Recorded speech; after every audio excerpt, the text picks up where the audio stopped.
દાખલા તરીકે ટિપ્પણી જ આપણે વાત કરીએ કે ટિપ્પણ કઢાવવાની ઉપયોગિતા શું? તો ખેતરનું નામ જે છે એ ટિપ્પણમાં આવે છે પણ 7 નંબરમાં ન હોય તો એ તમારે જોઈ લેવું જોઈએ. સત્તા પ્રકાર ટિપ્પણમાં જે છે એ પ્રમાણે 7 નંબરમાં હોવો જોઈએ, નહીં તો સુધારો કરી લેવો જોઈએ.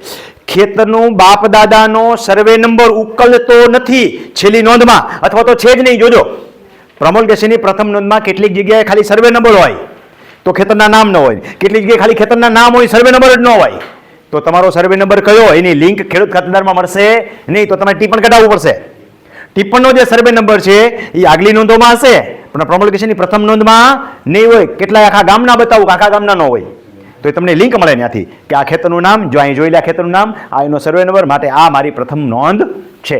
હવે ન્યાય તમારા નસીબ વાંકા હોય તો ઉકલતું ન હોય. બને છે ને કે ઉકલતું ન હોય તો ફેસલ પત્રક કાઢો, ત્યાં તો ઉકલશે ને. આકાર બંધ કાઢો, ત્યાં તો ઉકલશે ને. તો દરેક ડોક્યુમેન્ટનું કંઈક ઇમ્પોર્ટન્ટ છે. ટિપ્પણની ઘણી બધી ઉપયોગિતા છે. મૂળ ટિપ્પણમાં માર્ગ બતાવેલો હોય, કુવાના હક લખેલા હોય, આવું કંઈક જરૂર પડે ડોક્યુમેન્ટના કામે તો પણ ટિપ્પણ ઉપયોગી છે. ટિપ્પણ ખાલી માપણી માટે જ નથી. આપણે અત્યાર સુધી અહીં તમે આવ્યા પહેલા એવું જ સમજતા હતા ને કે ટિપ્પણનો હેતુ કેટલો? માપણી કરવા માટે. ખાલી માપણી માટે જ નથી, ટિપ્પણનો હેતુ અનેક રીતે છે. ટિપ્પણનો મુખ્ય હેતુ જે છે એ શેકડાબંધનો કેસ કરવા માટે પણ છે. અલગથી કેસ થાય ખબર છે ને, એ શેકડાબંધના કેસ માટે પણ એ ઉપયોગી છે.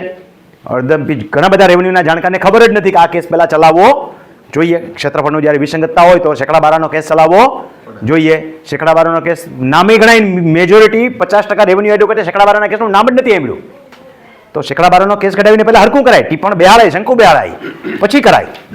તો આવી બધી બાબતો માટે હવે ત્યાં કંઈક ઉકલતું નથી તમારું ક્ષેત્રફળ. તો આ આવ્યું ક્યાંથી? આકારબંધમાંથી.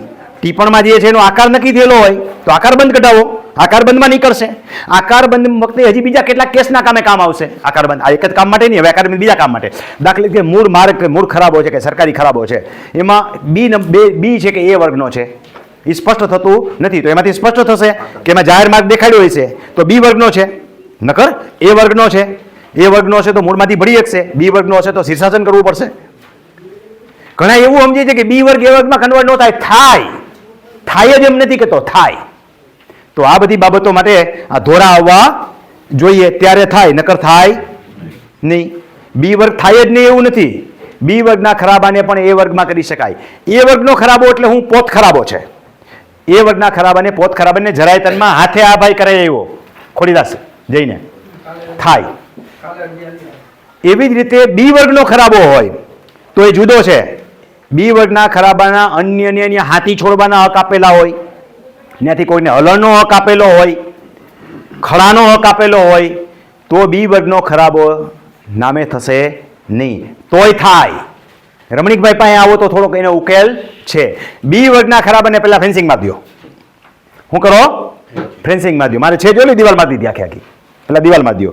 કોઈ વાંધો લે છે નથી લેતા, 3 વર્ષ વયા ગયા, કોઈને હક હશે તો એ આમ ફરી નાયલો જાય. આપણે ખર્ચો કરીને રસ્તો કરી દઈએ ને બાજુમાંથી, તો કોઈને તમારામાંથી હોપટ નથી હાલવું. કોઈક વાંધો પડ્યો હોય ને, આપણે કોઈકનું ખરાબ કર્યું હોય ને તો કોઈક આપણું ખરાબ કરવા આવે. આપણે ચા પાણીના જમણવાના આજુબાજુવાળાને વ્યવહાર આપ્યા હોય તો એ 200 મીટર ફરીને હાલે. બરોબર.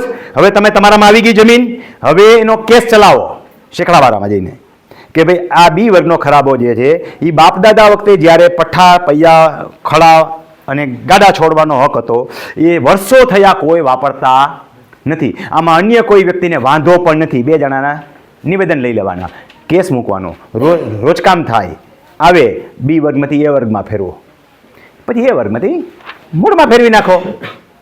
ઉકેલ રેવન્યુના દરેક જગ્યાએ છે અને એમાં ફેરવો એટલે હવે એને કરો તો જમીન કિંમતી થઈ ગઈ.